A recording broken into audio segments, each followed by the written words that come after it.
Thank you for joining For Our Special Kids, where we openly and honestly discuss the magic and the mess of raising a child with special needs.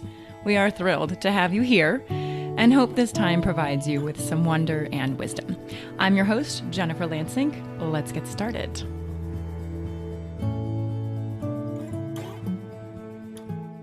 I believe this episode is perfectly timed. As most of us head back into the school year, deep breath, sigh, we made it through summer. We all need to have tools in our toolbox to handle the overwhelm. Let's face it, it's gonna happen. There will come a point, perhaps as early as this week, where you feel the bubbling up of anxiety and worry and stress, and you realize the overwhelm has taken over.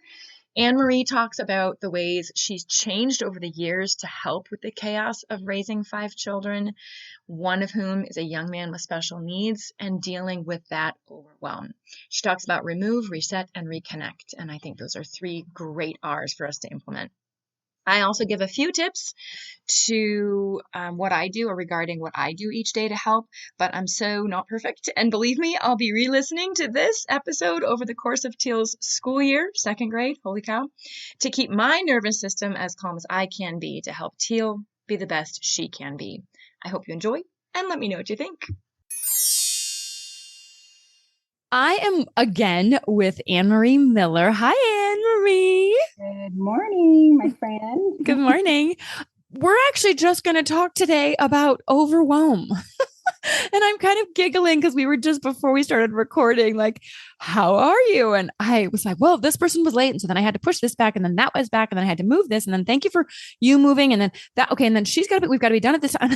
You're like, good that we're talking about this topic. Yeah, how appropriate for our topic. Exactly. Well, I had to recall how this got started. And I just remember the hyperactive Annemarie on your voicemail that you had to listen to that day when I know what we're going to talk about next.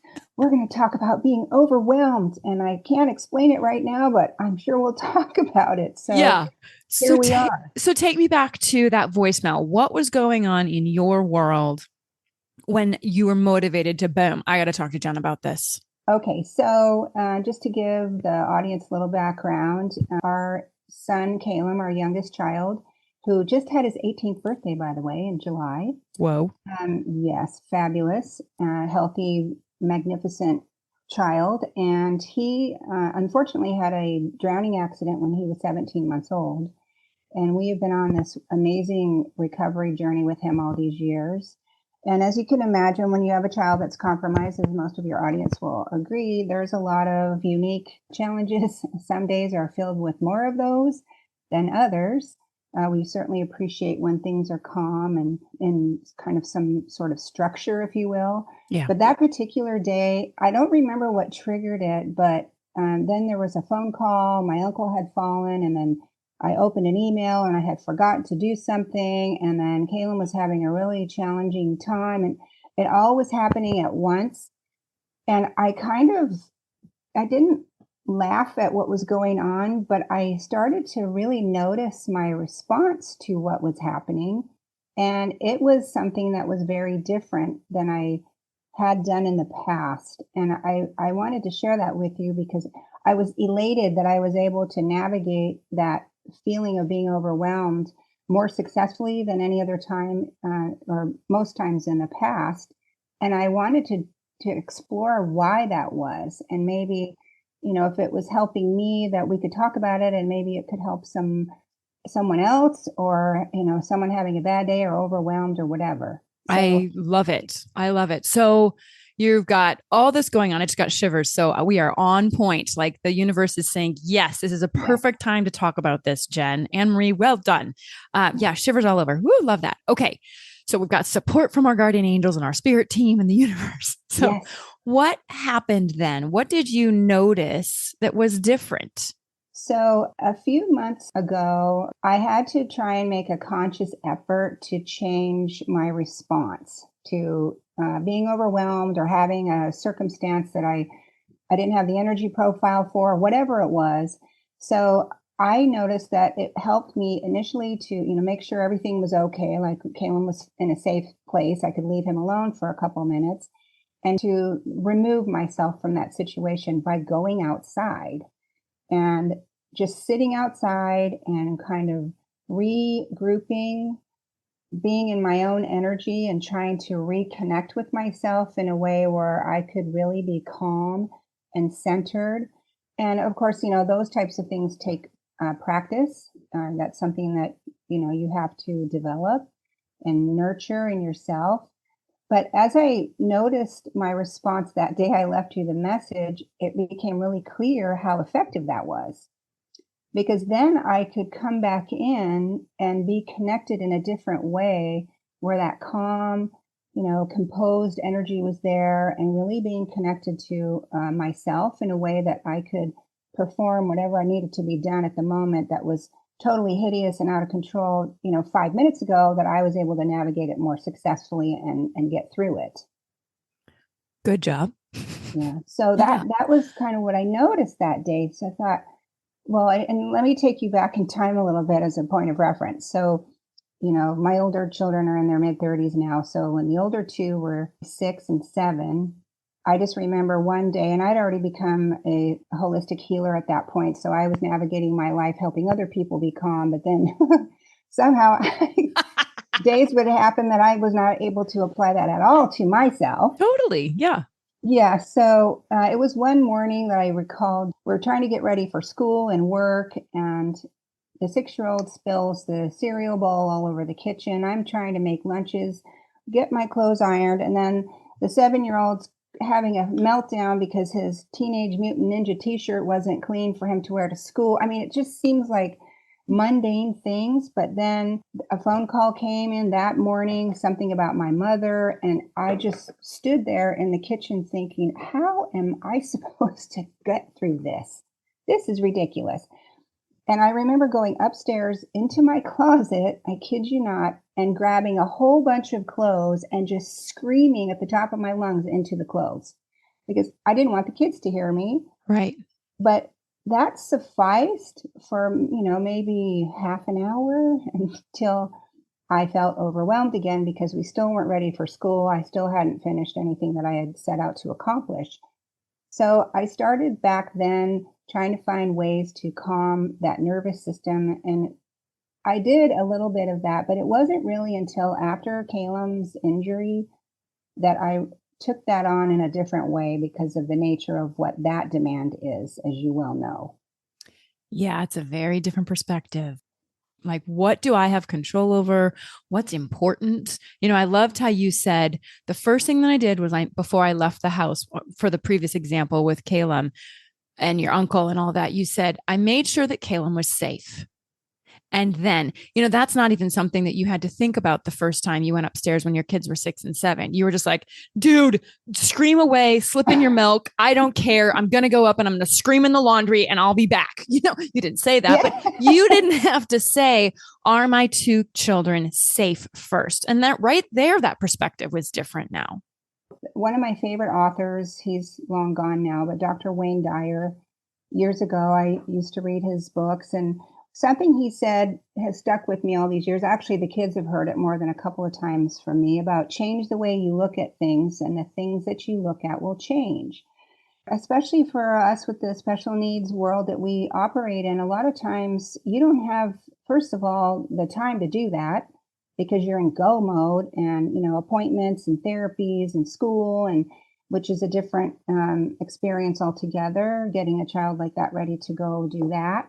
So to really have the time to sit around and contemplate that was not a possibility for me until I made, again, it's back to that conscious choice to really navigate this world and this journey in a successful way that didn't impact my son negatively or the rest of the family. And that's also something that, again, the need is high, the demand is high, the lifestyle is different, but I would encourage everyone to find that space because it's such a significant difference to navigate that kind of a day or moment by first calling yourself back to yourself and becoming grounded and aware and really contemplate how the calm is far more worth the idea that you need to be attached to the chaos that's ensuing, if you will. Yeah, the calm is so much more important. And as you were talking, I thought, okay, what are other ways that people could do this if they can't step outside? I have an idea about Good. that too. Yes, So, go.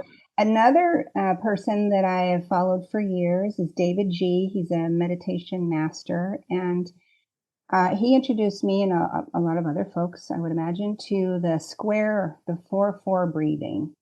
So, and I do this a lot when I cannot go outside or there's a circumstance with you're sitting in traffic and you're late for the doctor's appointment, even though you left a half an hour before you should have, because that's happened to all of us. Yes. But it's a simple technique where you inhale for 4 counts, you hold your breath for 4 counts, you exhale for 4 counts, and then you hold the breath out for 4. It's remarkable how effective that is. And when you are sitting in traffic or you have to pay attention to something else at the same time you are feeling overwhelmed, that square breathing does something just fantastic to the nervous system. And it takes about 4 cycles, I would say. And you really start to feel a calm and a centeredness. So that was something that I have put into practice many years before the 3 R's. Remove yourself, reset, and reconnect. And then Right. you get back to whatever you need to do. But that 4 square breathing is a powerful tool that really is able to be implemented in situations where you can't, remove yourself from the Right. situation. Well, and as you were talking about that, we had Mary Bell on, and she's a breath coach, and she came on and talked about some breathing techniques. And one thing to be really aware of is where you're breathing into your body. And so if you're sitting in your car, you have a choice to breathe up into your shoulders and into your shoulder blades, or you have a choice to breathe into your belly. And Mhm. for me, it's very tricky. It almost takes me 2 rounds of that just to be like, okay, hold on, bring your breath down into your belly, Jen. And sometimes I have to put my hand down there and say, you've got to bring the air deep into your belly. Because Mhm. I find that when I breathe up into my chest, it doesn't do the same. I get almost a little more anxious because I'm like, I'm high. Okay, I'm up here. Yeah. Nope. Like, right. I got to breathe into my belly. The other thing that Mary Bell mentioned, which I had never heard about, was that the exhale is more important than the inhale. And Yeah. so she even talks about exhaling longer. So when I go to sleep at night, I'll do 4 inhales, hold, and then exhale. Well, 4 counts, inhale, Mhm. hold, and then exhale for 8. Now, you can't always hold then for 4 seconds because you're like, okay, I need air now. Right. But it takes your mind off of whatever's going on. And I think that's part of what you're talking about is it's just giving you a time to reset. And sometimes we just need what is it? So 4 times 4, 16. So then you've got so it's like 1 minute, 1.5 minutes, your whole system is regulated. I think it's hugely powerful and doesn't take forever to then be able to look at what was previously overwhelm as, all right, where's my priority? What's important? There's a total difference between what's urgent and what's important. Not all things that are urgent are important. And that's a huge thing that I've had to look at in my life is this might be urgent, but this is not important. What were you going to say there? I love it. Oh, I'm on that note. I remember years ago I took a training with Stephen Covey, and he was actually one of those promoters of that very thing. Is it urgent? Is it important? What category does it fall in?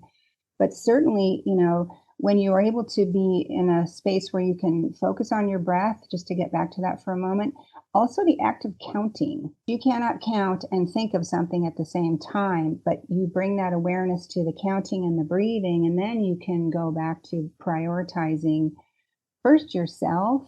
What am I going to allow my attention to go to? And really, is it important? I think those are powerful things that you've mentioned, and I couldn't agree more because the priority for what used to be in the 5 minutes prior is not necessarily what's true after you calm yourself and are centered and really can refocus your energy to that moment to better place what the priority is. Right.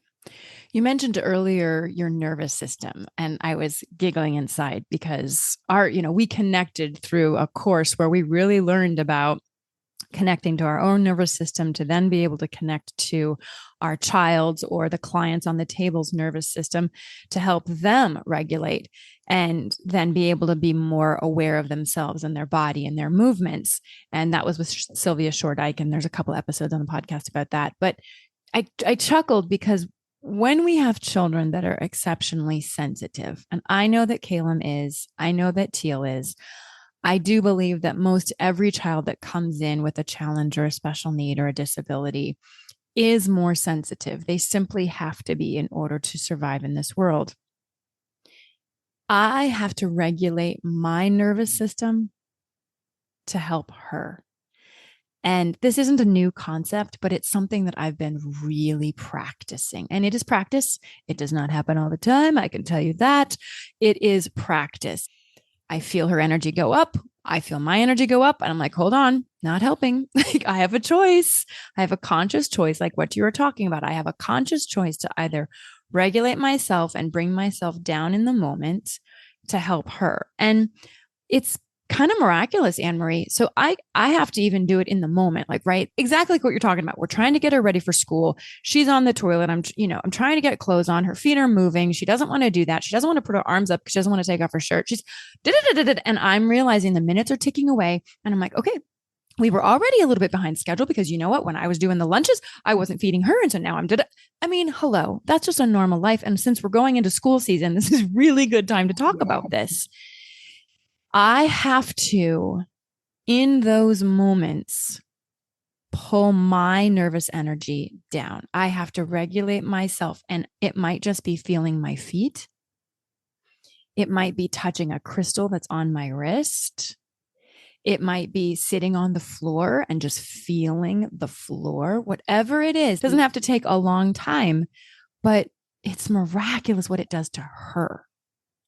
Oh, I couldn't agree more. And the same concept applies to Caleb. When we change what we're doing, that moment can cause him a little bit more stress. Like, what are we going to do now? Like the anticipatory thing. And I'm very aware of that. I mean, that one of the benefits that was tremendous for me about Sylvia's training was to learn that engagement where you are fully present. And I think we talked about this a little bit last time I was with you about being in the present moment. That's unfortunately, a lot of our lives are not able to allow for that because we're always looking to what has to happen next because of where we're going, got to get to school, got to do this. But I've noticed too with Caleb, when I can stay calm and fully present, like just to mention the getting dressed, you know, when you have a kid with a spastic arm and it can't go in the shirt and then you're fighting it, it doesn't work. So in order for it to work, you have to relax and be calm inside. And then all of a sudden, guess what happens? That arm stretches out and goes through the shirt and you just think, isn't that interesting? But yes, being in the moment and having to be aware of what your nervous system is doing and then able to regulate that and to see it in your child responding that way is a powerful thing. It's a testify right there. The exact same thing happened this morning. Our teacher was coming to work with Teal. We were running a little bit late and I just thought, okay, hold on. I've got to get dressed and I want to make this a teaching moment for Teal, not just me throwing her arms, which, you know, tight arms don't go anywhere. And I said to her just really softly, I said, Teal, your arm and little movements much more effective in getting your arm into that sleeve than trying to push through the cloth. I didn't say through the cloth, but like she was so trying to get through. And it was like, okay, hold on. Isn't that like a great thing for all of us? Trying to push through never really gets you through. No, it doesn't. And No. some days it's like trying to put clothes on a tree. Oh my gosh, yeah. It's so true. Mm-hmm. And you have to make that tree soften because you're not going to get anywhere. Yeah. Yes. Exactly. Yeah. Besides chopping down the tree, pretty much. You're like, lay down. You know, the other thing that happened last night, this is such a fun example. So I normally get a little amped up during bedtime. It's very weird. Like I want to get her in bed. I want to get her in bed. I want to get her in bed. Okay. So what does that do to her? It amps her up. And she loves her bed. So it's never a fight to get her in there. But once she's in her bed, she's like, I don't want to put on my pajamas. I want to roll around. I want to jump up. I want to and roll and this and giggle and throw these toys. And so last night, she laid back and she was pumping her legs. Like when they're trying to actually kick you, and they think it's super funny because you're like dodging the punches of the feet that are flying towards your body. None of us have ever experienced this. No, I'm the only one. Anywho, I thought about what you had said in training a while ago when you let go and almost support the movement that you don't want. It allows space for the movement that can come or that you do want. And so instead of fighting the kicks, I took both of my hands in her feet and I let her kick my arms. And I just let her do it. And I let her do it and I let her do it. And a couple of things happened. One, all the joy of trying to kick me disappeared. She was like, oh, well, this is not as much fun. Because I, of course, was dodging feet and like, Teal, you've got to get your pants on. Like, come on, stop doing. And I'm like, okay, no, hold on. You had said that a long time ago to me in training. Like sometimes going with what's happening with Calum gives you space to then get what you are actually looking for. And so I let her go. Boom, boom, boom, boom, boom. All of the energy went away. She was like, well, this is boring. I put on the pants. She crawled into bed and we were fine. So that was a really good reminder to me of almost going with it a little bit to then get what you want. Yes. And I think that's important too as they get older. I mean, like I mentioned, Caleb is 18 now. So, that's a wieldy body and a lot of power behind a few things. Yeah. I've become really good at dodging arms and involuntary, of course, but anything that gets him excited. So I've had to really navigate that in the same manner. Because we can stir him up pretty good. He's a pretty happy guy. So once he gets into that energy profile, there's a lot going on. Yeah. And if you kind of meld yourself with the movement or the idea of what might go on because of that excitement, it really changes everything. And it reduces your stress because, nobody wants to accidentally be clocked in the face or in the side of the head. So but you're on alert. So that also kind of creates a stress response in Caleb when I do that. So now it's kind of like I've learned how to duck and weave and bob a little bit. And it's made a difference in a weird way for him. The same description of you with Teal. I'm looking at starting to do essential oils now at night with a diffuser so that when she walks into the room, it feels more regulated. It feels calmer. It feels supportive for her. And doing that for our whole family is choosing oils as well that can help start that process way before we have to be there. I agree too. We have that going on with the essential oils. Also, I'm getting the benefit of that at the same time. Yeah. And it's made a significant difference over all these years. But then again, I'll forget or something else happens, right? And you get distracted. But I think the routine, and again, it goes back to our nervous system speaking well to theirs when we can be calm and collected. And however we can achieve that, whether it's removing and resetting or using oils or just being in that moment where you notice. And I think that's another powerful tool is to really notice in a different way. And I can speak to the opposite with all the other. Kaylin has 5 older siblings or other children. And, it was always go mode, going to practice, going here, going, and not stopping long enough to notice until there was an issue or a problem that had escalated to a point where you had to intervene or do something to correct that. Whereas this is something that is kind of in your face every day, multiple times throughout the day. And, again, if we can modify or change our perception of ourselves in that moment, and it gives more power to our child, and, why wouldn't we want to try to formulate something like that for their success? Because that also has an effect directly on us in every aspect of what we're dealing with. Yeah. It's really important to find things that work for you that then work for them. Mm-hmm. And it starts with us. We were traveling, we were on the go, we were in different places all the time. And I didn't meditate. And this morning I didn't have long, but I had 5 minutes. And I know that I am far more regulated, even when I take a 5 minutes. It was basically gratitude. I felt the love of my spirit team. When I went into meditation, I said 5 minutes of gratitude to them. And thank you for being with me and supporting me and helping me make good decisions this week and be a better mom and da da da. And I just did 5 minutes of gratitude, breath work. And I am a my husband hasn't said anything yet, but I'm hoping I'm a better person today because yesterday. But again, it's like we got to give back to ourselves so that when that overwhelm happens, we've got something to tap into. And whether that's your 3 R's, which say those again. So remove, reset, and reconnect. Love it. If it's that, remove, reset, reconnect with yourself to then be able to reconnect with others and reconnect with the world around you, whether it's breath work, the square fours, the 4 squares. I don't know what that's called. Either works. The square 4. You all know what I'm talking about. If it's sniffing an oil, there's actually an oil that I have in the house. Pettigrain is actually, it's in the kitchen, and just opening it up, smelling it. You don't even have to put it on you. Just taking a deep breath. Like, okay, you can do that with any grounding oil. Just keep 1 bottle in your kitchen. And all of a sudden you start feeling the overwhelm, and we all know it. The more we can become aware, like you were saying, you've got to be aware. You all of a sudden start feeling that little vibration of like, ooh, hold on. I think there's some overwhelm coming.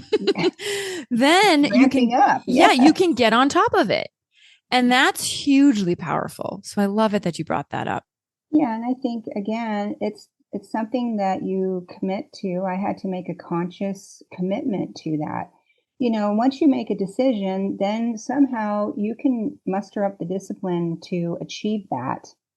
But it does take practice. I mean, we're humans, and participating in meditation, even with KLM, I mean, we can't really do it in a typical way, but to offer, gratitude and thanks to the creator and really connecting to that is another aspect of calming the nervous systems. But those things, you have to make the commitment to having the time to do that, even if it's for a minute, like you said, 5 minutes this morning, and your husband's probably going to think, well, hallelujah, exactly for today. Yes. But yeah, I think the overwhelm button really is a manageable thing, and it just takes individual preference and what works for yourself, but to really try a few things out, because it's a wonderful benefit, and it just brings back into the space that you have with your child, or anyone for that matter. So I'm glad we were able to talk about that today, and I appreciate you so much for your wisdom and your joy. Well, I love chatting with you. I think it was really timely conversation as we go into the school season. And yeah, I'm feeling more relaxed just as a result of talking to you, which does not normally happen because we normally ramp each other up. So this is lovely. Yeah, I like the Zen part. Me too. Zen Jen. Yeah. The Zen Jen. Exactly. I think everyone likes that better. Teal's my number 1 fan of Zen Jen.